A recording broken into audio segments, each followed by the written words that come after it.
Suntem cu adevărat liberi să alegem sau este totul doar o iluzie? Concepția generală despre liberul arbitru pare să fie construită pe două premize. Prima este că fiecare dintre noi ar fi putut să se comporte altfel decât a făcut-o în trecut, iar a doua este că suntem sursa conștientă a gândurilor și acțiunilor noastre din prezent. Totuși, după cum vom vedea, ambele sunt false.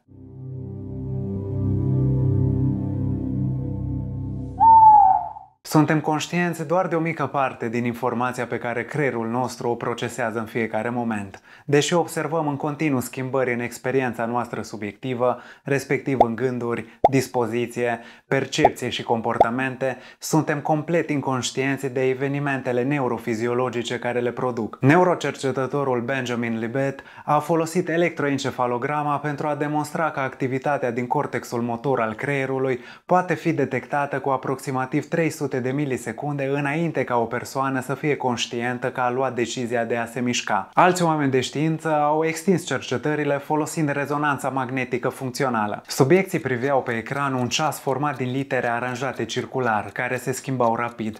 Ei trebuiau să apese unul dintre două butoane și să spună ce literă era afișată în momentul în care simțeau că au luat decizia de a apăsa. Cercetătorii au descoperit că creierul știa ce buton vor apăsa cu 7 până la 10 secunde înainte ca ei să conștientizeze alegerea. În alte studii s-a demonstrat că activitatea a doar 256 de neuroni a fost suficientă pentru a prezice cu o acuratețe de 80% decizia unei persoane de a se mișca cu 700 de milisecunde înainte ca aceasta să devină conștientă că vrea să se miște. Asta se traduce în următorul lucru. Cu câteva clipe înainte ca intenția unei acțiuni să devină conștientă, în intervalul în care avem impresia unei libertăți totale de a alege, creierul a decis deja direcția comportamentului nostru, iar conștiința doar intervine ulterior, generând impresia că decizia îi aparține. Practic, intenția de a face un lucru nu izvorește din conștiință, ci ea apare în conștiință. Imaginează-ți un aparat de neuroimagistică perfect, capabil să detecteze și să interpreteze cele mai mici schimbări din creier. Dacă ai petrece o oră gândind și acționând de capul tău într-un laborator dotat cu un astfel de dispozitiv,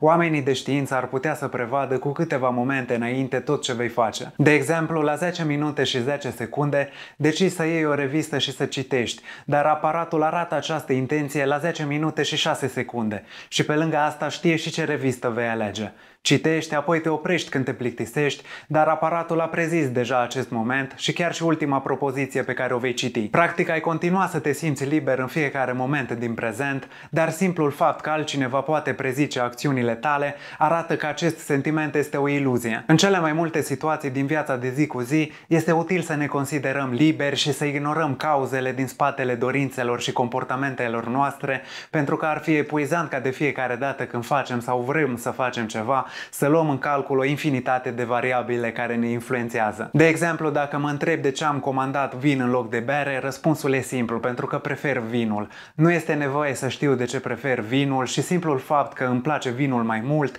îmi ajunge ca să pot funcționa într-un restaurant. În filozofie întâlnim trei abordări principale ale problemei liberului arbitru: determinismul, libertarianismul și compatibilismul. Să presupunem că te afli în fața unui bol cu bomboane de ciocolată și alegi să mănânci una. Determinismul susține că acțiunea a fost inevitabilă și cauzată de factori anteriori, precum neurochimia, genetica, mediul, foamea, negând orice liber arbitru. Libertarianismul, în contextul liberului arbitru, nu în cel politic, afirmă că acțiunea este cu adevărat liberă, deoarece tu, ca agent, ai rupt lanțul cauzal și ai fi putut alege să nu o faci. Compatibiliștii încearcă să împace și varza și capra. Pentru ei nu contează de unde a venit acea dorință. Este irelevant că a fost influențată de genetică sau hormoni sau de reclamele pe care le-ai văzut la televizor. Atât timp cât tu acționezi pe baza dorinței tale, ești considerat liber și ești responsabil atât timp cât nu ești constrâns în alegerea ta. Practic, atât timp cât nu-ți ține nimeni pistolul la cap ca să mănânci ciocolata, asta înseamnă că ești pe deplin liber în alegerea de a o mânca. Problema cu viziunea asta este că oamenii au dorințe multiple și adesea conflictuale.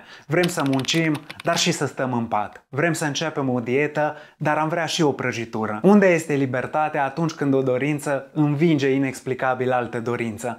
Ce libertate există în a dori exact ceea ce dorești, fără constrângeri, când gândurile și acțiunile tale sunt rezultatul evenimentelor anterioare pe care nu le-ai creat? Compatibiliști precum Daniel Dennett susțin că nu este important dacă acțiunile noastre sunt determinate de procese conștiente sau inconștiente, deoarece ambele sunt parte a persoanei noastre, respectiv a sinelui. Buba la acest punct de vedere este următoarea. În acest moment luăm nenumărate decizii inconștiente cu ajutorul altor organe decât creierul, în timp ce nu ne simțim responsabili pentru aceste evenimente. De exemplu, chiar în acest moment, corpul tău a decis să producă celule roșii și enzime digestive, iar dacă ar decide să se oprească, tu ai fi victima acestor schimbări, nu cauza lor. A spune că ești responsabil pentru tot ce se întâmplă în interiorul pielii tale, doar pentru că tot ce se află acolo este parte din tine, ignoră complet esența liberului arbitru, care face trimitere la un sentiment de control conștient și de responsabilitate morală. Adesea oamenii confundă determinismul cu fatalismul, iar această confuzie generează întrebări de genul: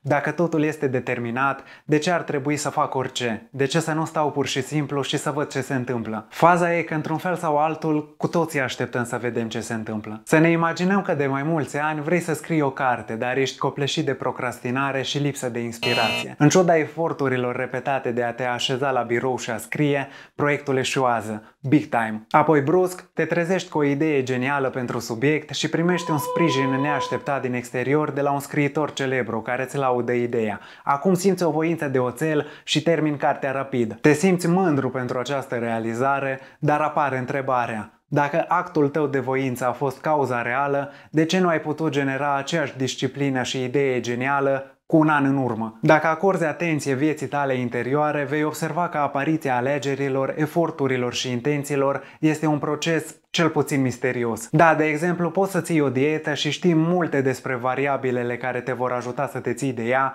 dar nu poți ști de ce ai reușit în sfârșit să respecti această disciplină atunci când toate încercările tale anterioare au eșuat. Ai putea să-ți spui o poveste despre de ce lucrurile au fost diferite de data asta, dar nu ar fi nimic mai mult decât o descriere post factum a unor evenimente pe care nu le-ai controlat. Simplu spus, poți face ceea ce decizi să faci, dar nu poți decide ceea ce vei decide să faci. Poți să-ți schimbi viața și să te schimbi pe tine prin efort și disciplină, dar ai doar capacitatea de efort și disciplină pe care o ai în acest moment. Nici mai mult, nici mai puțin. Nu ți-ai ales părinții sau timpul și locul nașterii. Nu ți-ai ales sexul sau majoritatea experiențelor din viața ta. Nu ai avut absolut niciun control asupra genelor tale sau asupra dezvoltării creierului tău în perioada intrauterină. Dar acum creierul tău ia decizii pe baza preferințelor și credințelor care i-au fost impuse de-a lungul vieții de către toate aceste variabile pe care nu le-ai controlat. Dacă analizăm viața fiecărui om de succes care a reușit pe cont propriu, vom descoperi că succesul său a depins în totalitate de condiții de fond pe care nu le-a creat, ci de care a beneficiat întâmplător. De exemplu, Bill Gates s-a născut într-o familie foarte înstărită. Tatăl lui era un avocat foarte cunoscut, iar mama lui a făcut parte din consiliile de administrație ale mai multor organizații și companii importante. A avut oportunitatea de a fi elev la una dintre singurele școli din lume care erau dotate cu un calculator în anii 1960, iar familia i-a putut întreține financiar pasiunea pentru tehnologie și programare. Dacă Bill Gates s-ar fi născut într-un sat din România, fără acces la o educație de calitate, într-o familie nevoită să lupte zilnic pentru supraviețuire și fără conexiunile sociale potrivite, probabil Microsoft n-ar fi existat. Nu pentru că el n-ar fi avut potențial genetic, ci pentru că mediul în care creștem modelează profund ceea ce poate să devină posibil. Acceptarea faptului că nu avem un liber arbitru ne poate îmbunătăți conduita și moralitatea, prin sporirea compasiunii și prin diminuarea sentimentului de merit personal pentru succesele noastre. Dacă vedem pe stradă un om fără adăpost, în loc să-l judecăm zicând că este leneș și că dacă ar fi vrut să facă ceva în viață ar fi făcut, putem să înțelegem faptul că acțiunile lui sau lipsa lor a fost cauzată de o serie de factori și circunstanțe nefericite, iar această înțelegere bazată pe cauzalitate ne permite să vedem eroarea ca un rezultat al circumstanțelor, nu ca pe o slăbiciune morală sau de caracter. Credința în liber arbitru a stat la baza conceptului religios de păcat și a angajamentului nostru față de justiția retributivă, adică față de cea bazată pe pedeapsă. Marea îngrijorare a multora este că dacă liberul arbitru arbitru nu există, eliminăm responsabilitatea morală, pentru că noțiunile de bine și rău par să depindă de capacitatea de a alege liber, iar în felul acesta am lăsat criminalii liberi pe străzi. Haideți să luăm în considerare următoarele exemple. Un copil de 4 ani ucide accidental un om jucându-se cu arma tatălui său. Un băiat de 12 ani, abuzat fizic și emoțional, ucide intenționat un om care îl tachina. Un bărbat de 25 de ani, abuzat în copilărie, ucide un om din gelozie. Un bărbat de 25 de ani, fără traume anterioare, ucide un om ca să se distreze. Un bărbat de 25 de ani, fără traume anterioare, ucide un om ca să se distreze, dar ulterior se descoperă faptul că are o tumoare la nivelul cortexului prefrontal, care este responsabil pentru reglarea emoțională și controlul impulsurilor. În fiecare caz, un om a murit, iar cauza morții a fost generată de evenimente care au avut loc în creierul altui om, dar gradul de indignare pe care îl simțim depinde de condițiile de fond descrise. Copilul de 4 ani și băiatul de 12 ani nu pot fi considerați pe deplin responsabili, deoarece creierul lor nu este matur, iar în cazul bărbatului abuzat din cazul 3, vina este parțial diminuată de suferințele anterioare. Cazul 4 prezintă un comportament antisocial, aparent fără cauze externe și care este cel mai revoltător, iar în cazul 5, o tumoare cerebrală explică comportamentul criminal, ceea ce duce la perceperea agresorului ca victimă a propriei anatomii. Desigur, dacă nu am putea să-i tratăm condiția, tot ar fi necesar să-l izolăm pentru a preveni alte crime, dar nu l-am urât și nu l-am condamnat moral ca pe un demon trimis din iad ca să ne provoace durere. Ceea ce condamnăm cel mai mult la altcineva este intenția conștientă de a face rău. Dacă acuzatul pare nepocăit și dispus să ucidă din nou, nu avem nevoie de conceptul de liber arbitru pentru a-l considera pericol pentru societate și l-am închide oricum pentru a împiedica producerea altor victime. De exemplu, în ultima vreme au fost cazuri în care urșii au atacat și chiar omorât oameni, dar cred că niciunul dintre noi nu pretindem că ursul ar fi putut alege altfel sau că are un suflet care va arde în iad pentru ce a făcut. Au făcut ce fac urșii și nu avem nevoie să credem că ursul are liber arbitru ca să-l relocăm sau ca să-l închidem la zoo. Este posibil ca în anumite cazuri pedepsele severe să fie necesare pentru a preveni unele infracțiuni, dar a pedepsi oameni din motive pur pragmatice ar însemna o schimbare fundamentală față de abordarea actuală. În cadrul religios, credința în liberul arbitru susține ideea de păcat, ceea ce justifică nu doar pedepse dure în această viață, ci și pedepse eterne în cea care va urma. Dar când privim lucrurile dintr-o perspectivă cauzală mai amplă, înțelegem că până și cei mai teribili criminali